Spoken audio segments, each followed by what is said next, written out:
Well, welcome on our guest for today. Joining us, a dear friend of ours. We've got Nick Piccone, digital content producer for Fox Sports Radio, The Gambler, content creator for Philly Sports, does a lot on Twitter and a lot of different types of coverage of all things Philly sports. Nick, how are you feeling on this Monday? It's Eagles game day. Sixers are playing. It's Dr. King's day. How are you feeling today about everything sports? I'm feeling great about the Eagles game. And I'm not saying they're gonna play good, but that Cowboys loss lit something under me where I'm excited to see. Hopefully it lit something under the Eagles because you hope that they come out. I don't believe in the whole playing possum thing at the end of the season. I just don't believe in that whole thing. But listen, the playoffs are a whole different animal. So you just hope, and the Bucks are about as good as a team they could play, I guess, at this point. So yeah, I mean, I'm more hyped up now. It's game day. Definitely more hyped up than I was, 2 days ago.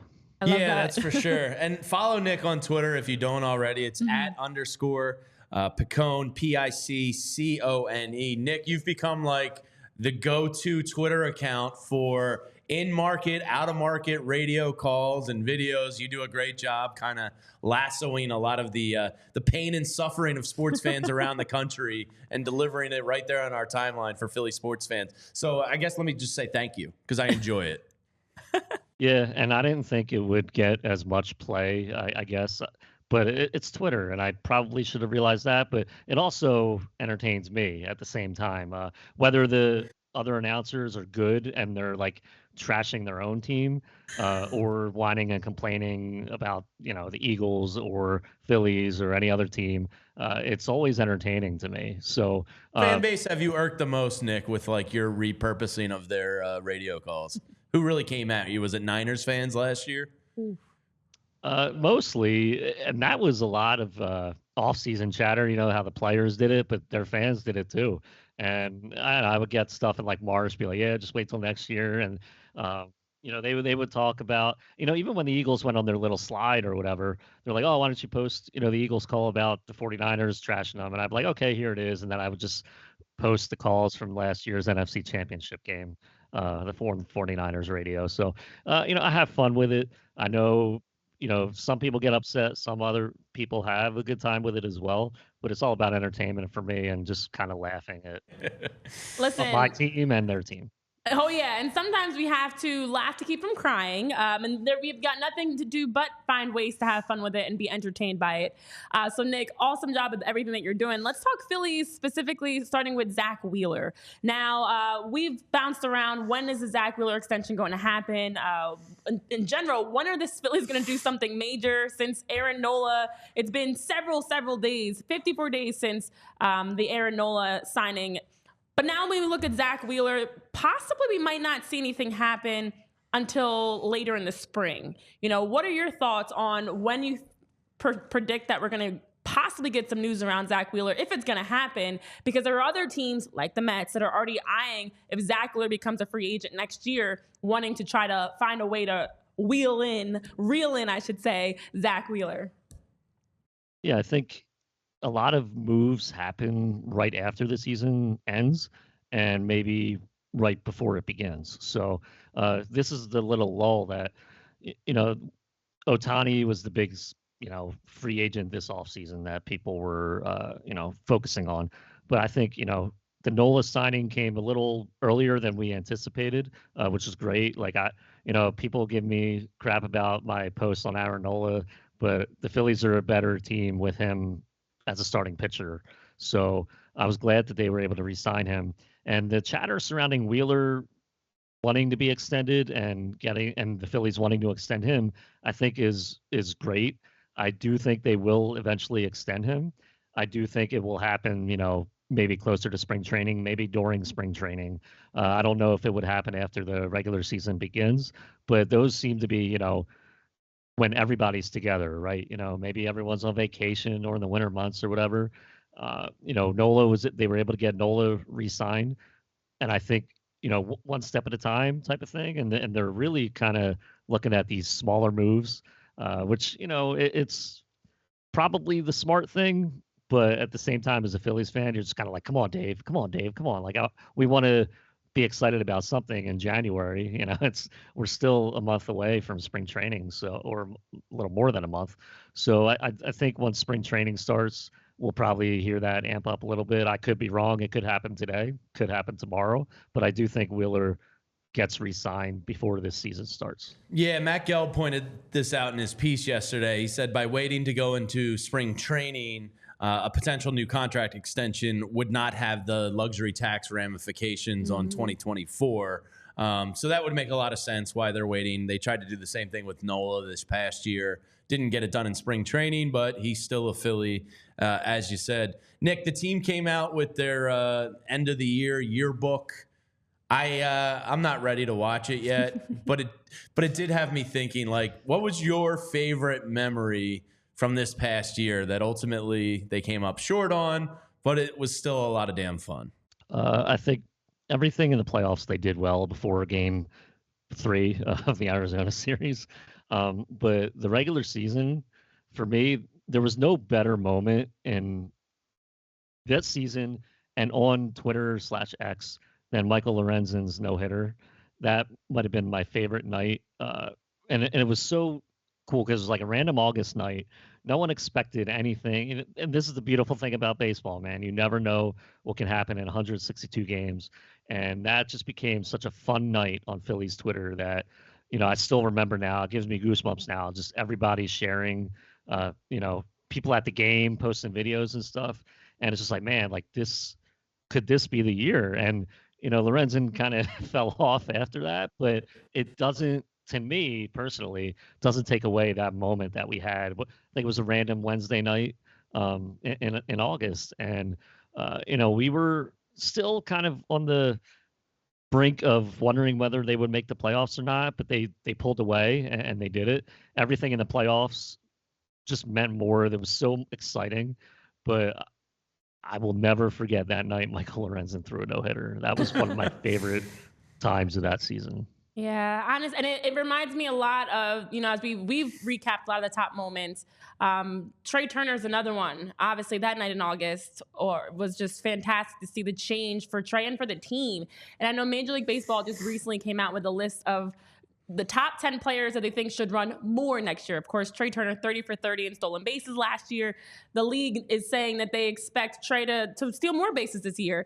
I know we've talked about on the show of hoping that we're going to get a full year of Trey Turner, not just the second half of the season, of being, you know, a top guy for the Phillies. You know, what are your expectations for Trey Turner going into 2024? We've been manifesting a lot of positivity and hoping that it sticks this upcoming season. What do you think is going to be the season that we get from Trey Turner? Is it an up year for him, building off of the end of last year? Yeah, you hope so, especially considering I think they're going to keep him at short. I would love to see Stott at short and Turner at second, but, you know, that's above my pay grade.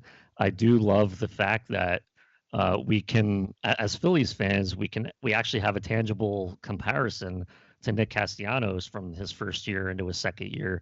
Yeah, we're not going to worry about what happened in the playoffs for this specific point that I'm going to make, but he definitely looked a lot more relaxed in his second year. And you think that would hopefully be the same for Trey. This team, seemingly like the Flyers right now, they love playing for each other. They love their manager. They love each other. They could probably go a long way. Now with Trey, you know, you hope that he just is solid the whole season. There's going to be slumps. We know there's going to be slumps. Bryce Harper's going to have a slump at some point this season, but you just hope that he's solid enough. And, you know, if we need a clutch hit, that he could be the guy to come up and get the clutch hit. You know, that's all that to get wins, you know, like that's all we need. And it just wasn't happening for the longest time last season. Switched, standing ovation was great. That was another great moment too last season. It was organic, and it's fun to point at ourselves, be like, yeah, we did that, but no, Trey did that, and I think it got him back on the right side of the mentality of playing baseball in Philly, and his second year should only be better.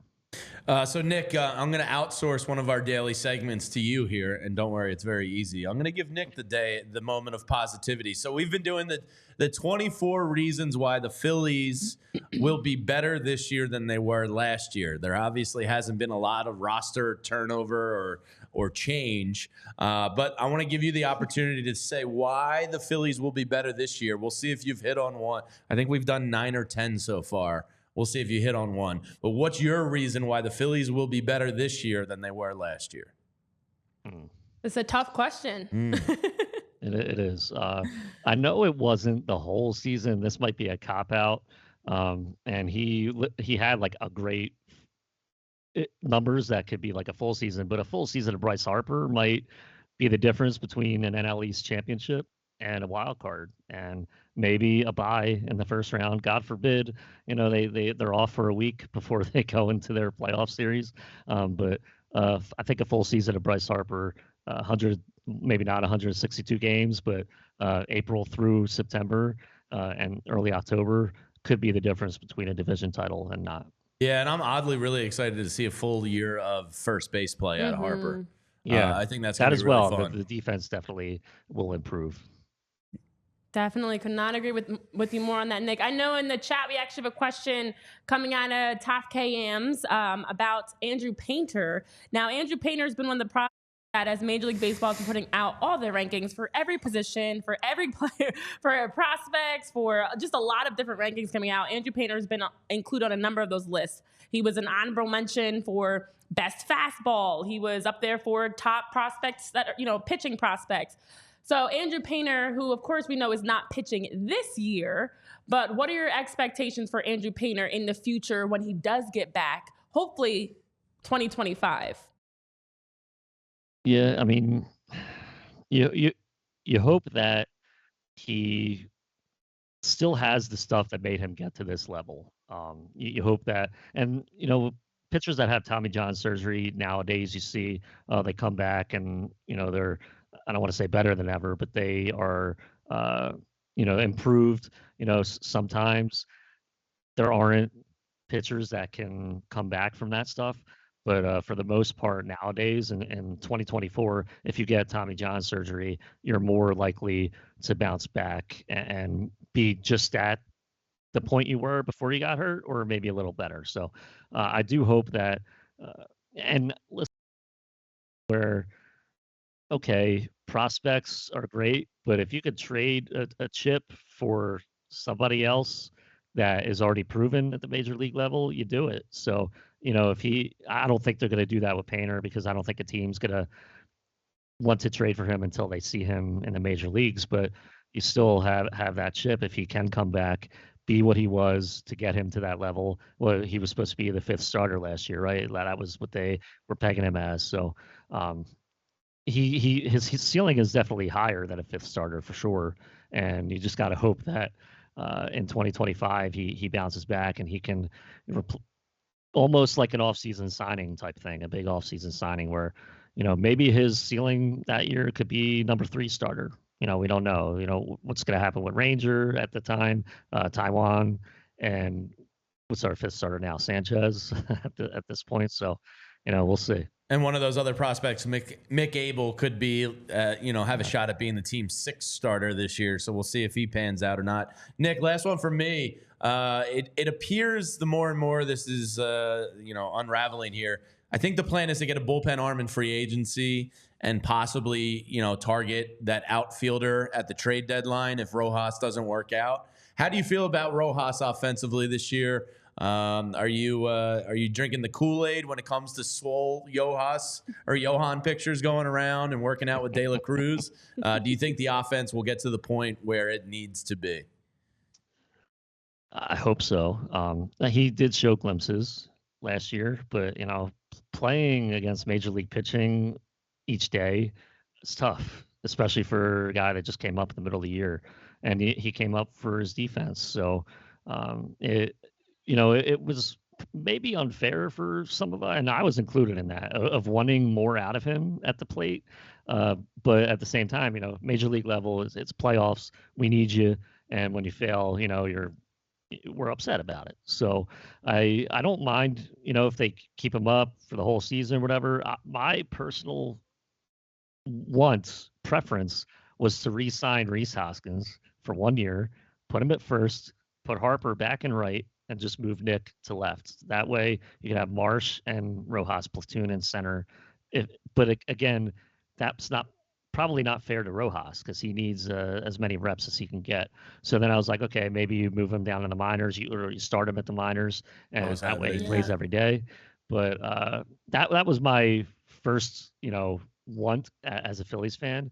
But yeah, it doesn't seem like they're going to put Harper in right, and that kind of foils every type of, with Reese coming back too. Like that's just probably not happening. So the best thing I think at this point, you have to get that corner outfielder at some point. But Schwarber in left, if you put Marsh in center, and maybe send Rojas to the minors, they did. I don't think it's going to be as bad as it was last year because it seemingly couldn't get worse, right? But I could see that happening. But my gut tells me, Marsh in left, Rojas in center is how they're probably going to start the year.